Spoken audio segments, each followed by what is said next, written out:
My name is Liliana Tim Ayela, and I'm making a presentation on Unit 17. The final section of the presentation covers Section 3 of the assignment brief, showing an understanding of the biology of the vaccination.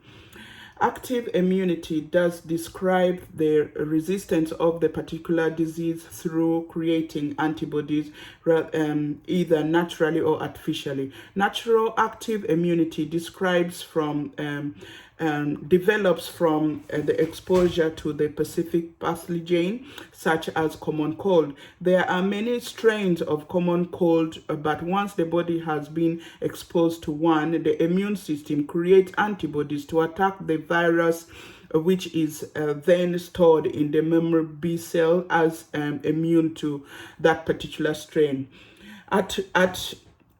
Artificial immunity is gained when the antigens are introduced to the body via a vaccine, which causes the reaction in the immune system.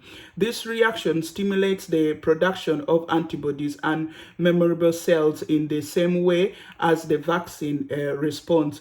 If the body should become infected with the naturally occurring antigen after vaccination, the body can attack and destroy them before symptoms of the disease develop. This is called immunological memory. Naturally, passive immunity is when antibodies are passed from person to person, such as in the case of mother and unborn child. Immunity passed on in this way can provide protection for up to 6 months. Artificially induced passive immunity is acquired when a person received antibodies made by someone else in the form of transfusion or injection. Protection from artificially induced passive immunity lasts for only a few weeks, as the immune system is not stimulated in this process. Immune response to vaccine. A vaccine contains a small amount of pathogen which stimulates antibodies production in order to provide immunity. The pathogen in a vaccine can be specifically treated live cells, harmless fragrance toxin produced by pathogen, or dead pathogen. The NHS says vaccine teaches your immune system how to create antibodies that protect you from diseases. It is much safer for your immune system to learn this through vaccination than by catching the disease then treating them. Once your immune system knows how to fight a disease, it can often protect you for many years. If the body encounters the same pathogen again, the body will react with a secondary response which is significantly quicker than the primary response. The memorable cells are able to quickly recognize the pathogen and produce the required antibodies to fight the antigen before symptoms occur. In that article for the Vaccine Knowledge Project, measles is described as a highly infectious virus disease which can lead to serious complications such as pneumonia. In the chart here, source from the Public Health England shows a number of recorded cases in measles from 1940 to 1995 in England and Wales. As indicated in the chart, the first measles vaccine was introduced in 1968, and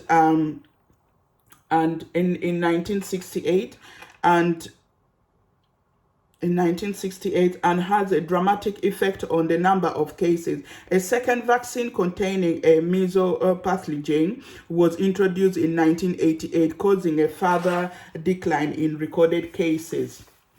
Data from public health shows that no more than 2 people have died from measles from 1999 to 2017.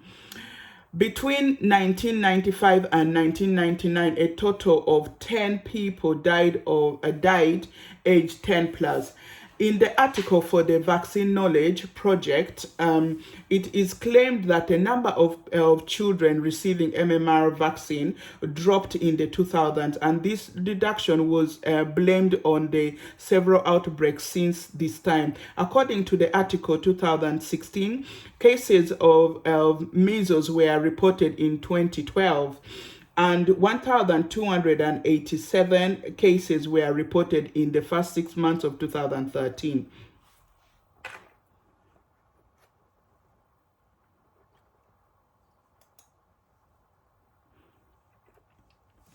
Herd immunity is made from pathogen immunity to a member of public who cannot be vaccinated, for example, newborn babies or people who are unwell, without them needing to come into contact with the pathogen, either naturally or artificially. The concept of a herd immunity arising from the belief that if the majority of the population are protected with the vaccination or natural or immunity, it is less likely infections can spread. There are a number of problems that can occur during an outbreak before population reaches the level of immunity high enough to reach herd immunity. For example, pathogen can present with different variants of antigen, making it difficult for the body to protect against all the specific variants. Herd immunity is considered more difficult to achieve in current times as our world is more globally connected than ever before. This makes us vulnerable to global pandemic. Measles, polio, and whooping cough were common causes of childhood death before vaccination were introduced. The World Health Organization says without vaccination, we are at serious risk of illness and disabilities from diseases like measles, meningitis, pneumonia, tetanus, and polio. The World Health estimates that vaccine saves between 2 and 3 million lives every year.